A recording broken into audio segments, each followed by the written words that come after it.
और अजीबोगरीब कहानी सुना दी कि मैं फ्राई पैन को चूल्हे पे गर्म करके उससे कपड़े इस्त्री करती थी। ये किसको बेवकूफ बना रही हैं आप? और भाई फ्राई पैन जब आप चूल्हे पे गर्म करते हैं काला हो जाता है। आपके कपड़ों के ऊपर कोई एक कपड़ा मरियम नवाज जो पहन के अदालत में आई हो और उसको देखकर कोई कहे कि ये फ्राई पैन से इस्त्री हुआ है, बेहतरीन से बेहतरीन धोबी को भी आप पूछवा लें कि क्या ये फ्राई पैन से इस्त्री हुआ है, वो आपको बताएगा नहीं ये बड़ी टॉप क्लास इस्त्री हुई है इन कपड़ों के ऊपर, फ्राई पैन से इस्त्री करती थी। यानी कोई भी बंदा कोई भी कहानी सुना दे तो वो अपने खाते में डाल देती हैं। वो कहती थी मेरे पास नाइटी भी अवेलेबल थी, मेरे पास फ्राई पैन भी अवेलेबल था, मेरे पास चूल्हा भी अवेलेबल था। यानी ये सारी चीजें मौत की चक्की में। और मुझे उस चक्की के अंदर छोटी सी में उन्होंने बंद किया था।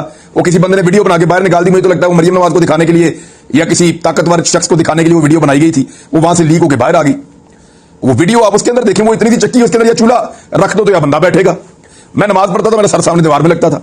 तो अजीबोगरीब बातें ना करें, लोगों को बेवकूफ ना समझें। लेकिन अब मरियम नवाज ने क्योंकि इंटरव्यू देने का फैसला किया है तो आपको इंटरव्यूज के अंदर बड़े लतीफे मिलेंगे, बड़े बड़े मजेदार लतीफे। और इंटरव्यू लेने वाले ने भी वैसा कमाल किया। मैं बड़ा मोतरफ था पहले ही सलीम साफी साहब का, अब मैं उनकी और ज्यादा क्या तारीफ करूं। बड़ा शानदार उन्होंने ये इंटरव्यू लिया है। इवन ये तक कहा कि इमरान खान की अल्फाज को बकवास उन्होंने इंटरव्यू के अंदर करार दिया। तो जबरदस्त एक उन्होंने इंटरव्यू किया है।